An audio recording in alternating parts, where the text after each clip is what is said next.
So about a week ago, I went back to my hometown in Gatineau, Quebec, which is the province where I live in. I went back to high school, to a 10-year gathering actually, for the cohort that went to high school from 2009 to 2014, the year we graduated. So that was 10 years ago. And I got the opportunity to reconnect with people I hadn't seen for maybe more than 5, 10 years even, see where they were in their lives.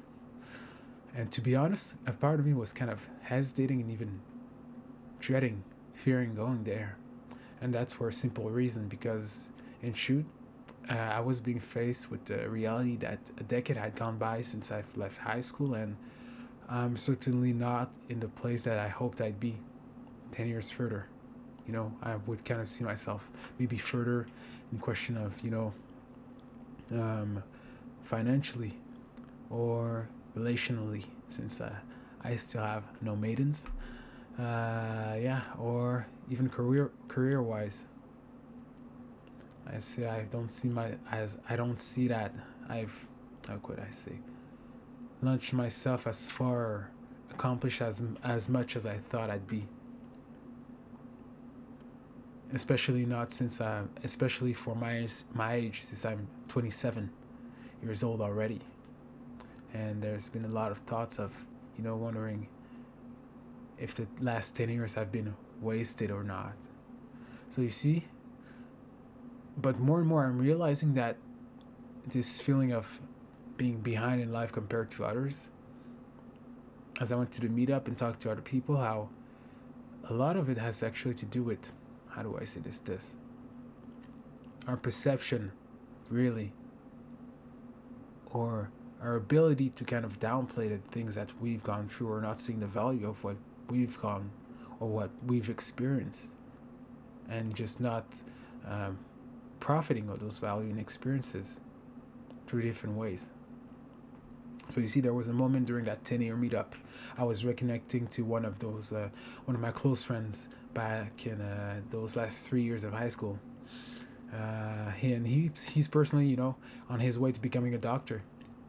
Um, so we were talking and stuff, and I was basically telling him about the first my book that I wrote, and he really congratulated me, and a bit jokingly he said, "Man, I don't feel like I've accomplished much in my life," which is maybe something I could have thought about myself towards him, where he is in life, career wise, where he's gonna probably be at ease financially, something which isn't really my case since I'm still, like, honestly in a place where I need help from my parents to like pay my cell phone or even my car. That's something that's hard to admit, but just trying to be transparent. That's a place where I'm at, and yeah. So like I said, he said, "Man, I don't feel like I've accomplished much in my life," but normally that's something that I would feel like I should be the one saying that. And while I got to talk to other classmates, well, a handful of those I talked to ended up somehow opening themselves up and to a similar feeling that they had, maybe not being where they wanted at the job they wanted, or relationally seeing how other people already had kids and while we didn't, married and stuff like that. This sense of not exactly being where we hope we would be. hmm And it's funny how even the people that you compare to yourself to might also have that feeling. So that was kind of honestly eye opening, and also just kind of refreshing in a sense. Because I've had this feeling for a while, this weight of having wasted years of my life at 27. So I was mulling over those thoughts, and God brought to mind a funny concept, which at first I didn't really see what was the link. But he presented this idea of Chinese medicine. How in Chinese medicine often there's poisons that are used as medicines, as healing factors in a sense. Medicines, poisons that are used for the purpose of healing. But the thing is, it's really the context in which the poison is used, the amount, and really the context in which the poison is used that determines if it becomes poison or actually has the ability to heal. how ingredients considered poisonous can become medicine depending on the context of its use. And it's as if he was basically telling me that, those last 10 years actually had a lot of value, but it really depended on how I allowed myself to perceive them, and really how I applied the things that I've learned during the last 10 years. So I've had many arcs in my life, since high school, that I spent, most of it searching and realigning myself at many different turns, telling me what is the thing that I want to truly launch myself in, right? Trying to find the things I could fully engage myself. So there's been a whole lot of deconstruction and realignment. So in the past 10 years, I've gone through, a season of depression first after leaving high school for a while, which led me to only finish college, which should have taken 2 years in 4 years and a half, while already some of the other people I knew in high school were already at university. I was kind of at home, kind of, in a period was I was kind of wasting away in a sense, watching anime, eating really not healthy, and kind of hikimori in a Japanese term, kind of a shut-in, if you know the expression, somebody that doesn't go out well. It was to the point where my brother pointed out that I kind of was awkward in the way I was communicating, talking with other people, and I had to kind of readjust and reset myself in a sense. So yeah, and at that point, that's also a time of my life where I reconnected with God, a faith that I had put aside for a few years before that, and I felt a leading to go to university, to go to Sherbrooke actually.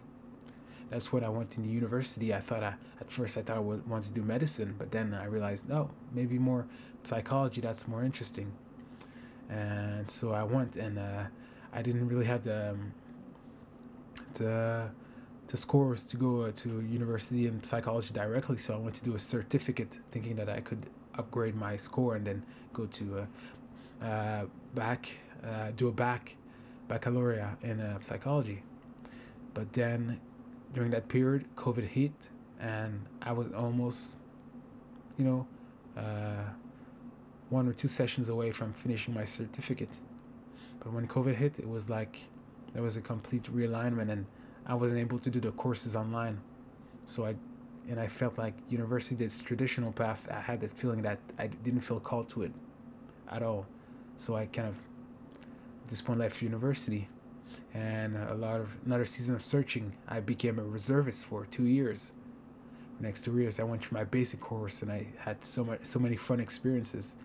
Learning how to shoot a gun, real gun, live rounds, uh, how to drive a tactical armored vehicle. We had a course of that, like those TAP Vs or VBDT, they called them. It was so sick. I had the chance during the end of my basic course to dig and set up trenches and have an event where I ended up sleeping at least at best 9 or 10 hours in 4 nights because we had to be woken up in the middle of the night to by the sirens and the sound, and had to go to our trenches during from a few minutes to a few hours and just stand on guard. And yeah, lots of funny adventures. Learn how to navigate with a compass, and learn so many skills. And just this bond and this camaraderie, has how to function as a unit.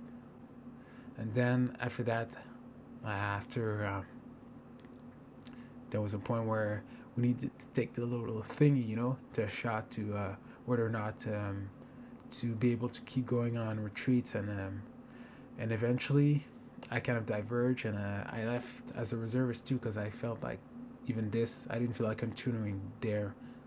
I didn't feel that's where I was called really, so I kind of left as a reservist.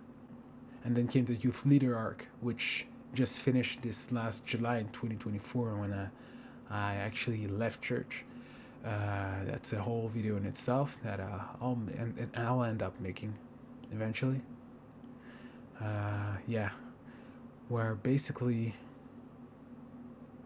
I was kind of the unofficial youth pastor, and I became a spiritual mentor for 2 or 3 years for a group of youth setting up activities, learning aspects of myself, and how I wasn't really necessarily that good when it came to administration, where I had to push myself, learn skills, and understand that I had a good ability to mentor people and to teach, and have chances to preach. And really, the feedback that I got kind of helped me pinpoint some skills that I had, where even people realized that I had a good ability. That's what I developed, also my ability to kind of sing and play guitar. I was in a youth band. I was in a, I was in the band playing worship, and I pushed myself on the guitar. I learned skills, practice, and we even had I remember a Christmas concert when I had to push myself to learn the different chords, especially since we have a worship leader who was really big on those songs with so many different guitar chords at the same time. I had to learn to switch them, and just a whole lot of experience where I suddenly found different gifts that I had with the youth, different skills with music, with teaching, growing in my spiritual gifts, right? There were youth that told me that they wouldn't have been as close to God if I hadn't been in their life, and that kind of hit me, and to the point where it made me cry, to realize the impact that could have in somebody's life. So, in all those things that I realized, how much of those 10 years could truly have been said to be wasted if I use another standard, maybe financially or relationally or other ways where I might not be as um, flourishing. But how many other skills, how many other experiences that are seeds that I possess right now, which I could so easily downplay or just forget. And it's incredible how easily you forget when you start comparing yourself to other people, which lead to the lie of comparison, right? And many times, even when I've started creating content and even starting my book, I kind of realized I was downplaying the accomplishment of having written a book, when people were telling me they were impressed by that feat, if we can put it like that. And somewhere in the corner of my mind, I kind of spotted that not enough, compared this life comparison that was still there. Basically, this lesson I'm trying to pull from all of this is I've kind of learned to let go of the lie, a lie that seems to have clung to me for a while, of having wasted time, life comparison, the one that tells me to operate from this mindset of lack, of not having, look at the things that you don't have instead of seeing the things that I've had. And it's so easy to lose sight of what we have, the gifts that we have, the experience that we have, the changes that we might have operated in other people's life, just by being fully passionate in what we do, right? In that 10-year meetup I went to, I was talking to a guy who was telling me that one of the reason that he stayed in high school, right, it was because he loved playing football. We started in secondary too, our football career in high school, and it was the first year that we had a football club that started, the Titans, that started in our high school. And he told me that the football club was one of the only reasons that he stayed in high school, right? That he stayed in that high school, actually. And how I used to be, I'd say, I actually won MVP 2 years, secondary 4 and secondary 5. I was running back, and he was telling me how he used to look at me and see how much I was a beast, where I would carry the ball and I wouldn't stop. I would get hit, but still get back up. And he was talking to that and realizing that it kind of inspired seeing me play and having this team, having this group, and seeing us perform, and just realizing that me being in the thing that I was fully passionate about, where I could be a light, where I could fully express myself. I always loved doing sports, and I was actually already changing people's lives in a sense where I didn't even realize it, right? And that kind of really struck, like, was kind of wake up call on the side, realizing, okay, now there are some factors, external factors, that might not show that I've accomplished much, But even in a sense where parents might tell you, hey, look at the other kids in your life. Look at the other kids your age. They're doing this and that. Why aren't you there yet? And kind of try to motivate you in this misguided way. Because, but to you, it's like a path that doesn't actually resonate with you. There's been many times where I have to decide, okay, am I going to choose the path that somebody else think the version of myself that they see in me would do? Where I would separate myself from the ideal version of me that they're kind of putting on me, telling me, yeah, you should definitely do this, and actually choose to follow my own spark,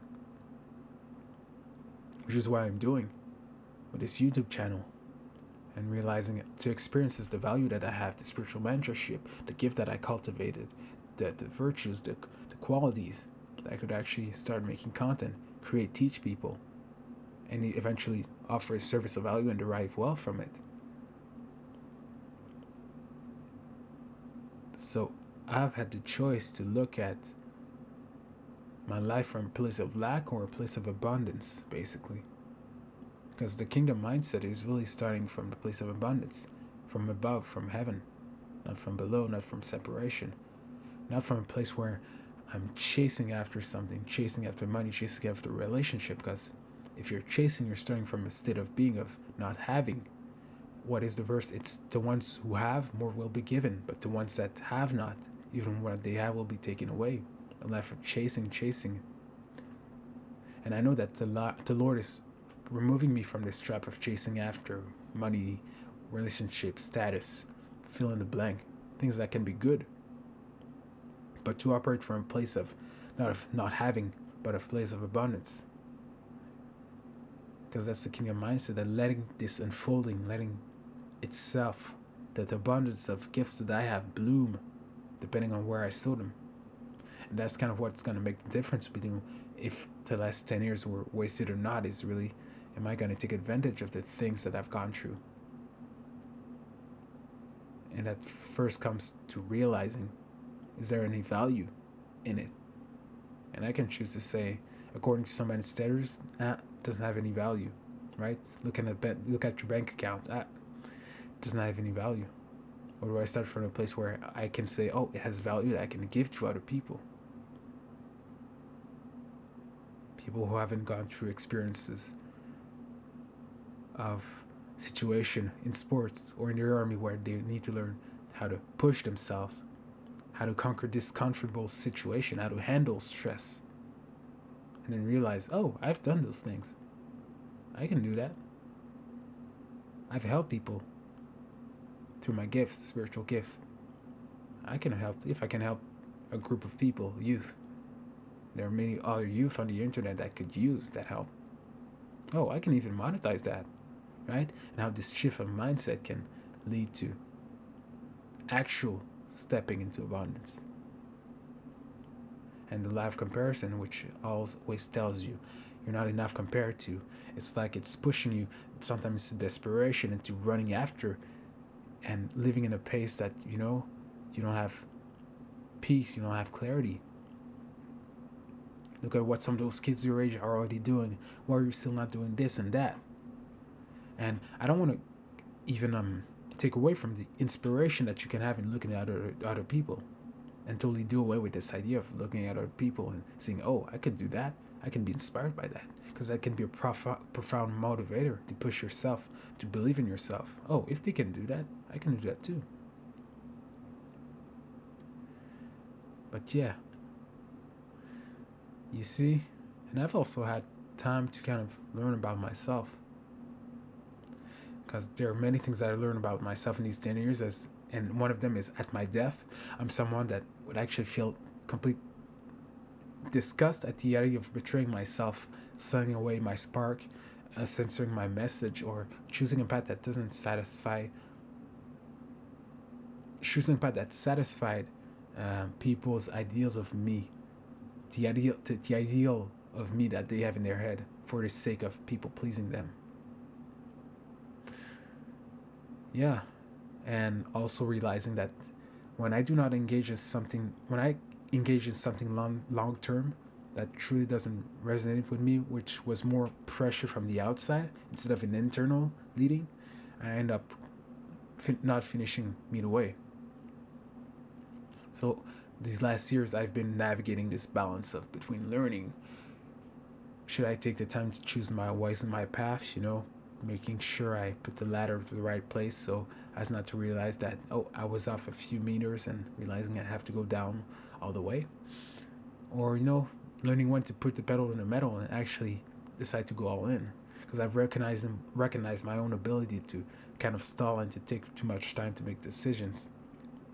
I should have done faster, choosing to look away from I've realized I've looked away from the discomfort of realizing that I'm not actually designing the life that I want, but I'm allowing life to simply flow me by, to just be comfortable and hope that everything stays the same, right? The comfortable routine, the lack of clarity of what I want, and the fear of not amounting to much and wasting away. All those things kind of, in certain periods, having oppressed me in a sense. But if I could give a tip for all of that, like something that's been truly a foundational skill that have helped me grow and develop and help me get out of all these muddled waters, and it's and have the courage to actually start my business, start writing my book and trusting, and start this YouTube channel and even the Twitch channel that I just started. You can go see in the description for the link. Um, what has led me to trust, to start sowing those seeds, to actually trust that there will be a harvest in the future, changing the present if I wanted the future to change, starting sowing into today, the change that I want to see tomorrow. Choosing those paths that instead of a skill that also helped me tune out external voices and align with my truest core, truest values. It's basically the skill of hearing the voice of God, a subject that I want to dive in deeper in another video explaining what I mean, but it's really learning how to be led by the Spirit, by the divine.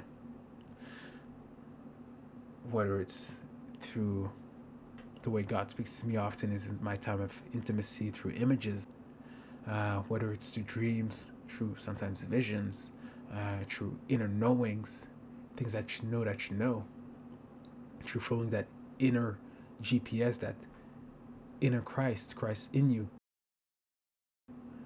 It's something that I wish I had practiced at the beginning of my journey, since I consider it to be now the basic of sonship, and how much I've had moments where I've seen God lead me to places, and He's leading me to other people who have the same mindsets, who are also getting the same leading by the Spirit, basically. And I could see like the future steps being, I can see kind of the path, even not fully clear, even sometimes where I can only see a few feet in front of me being kind of laid out slowly but surely, and decided to walk as the path is being created, just the trust to take that leap of faith, even if there's no that full assurance that it's going to work out, but walking as if it will. So yeah, that's the skill of hearing the voice of God and the prophetic. It's a skill that I've learned to value, but above much else, something that helped me gain clarity on who I am, my purpose, my own direction, as well as learning to be walk in God's timing, knowing that the desired life I want to design will be made manifest, even if this time of uncertainty, socially, structurally, where there's kind of this rampant depression, this hopelessness, kind of this even nihilism.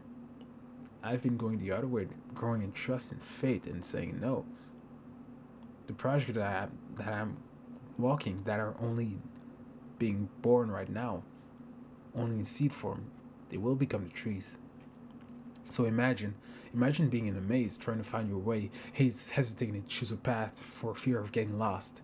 What if you had the ability to communicate to someone outside of the maze with the aerial perspective and able to guide you to the correct exit? That's kind of what it's like sometimes to be led by the Spirit.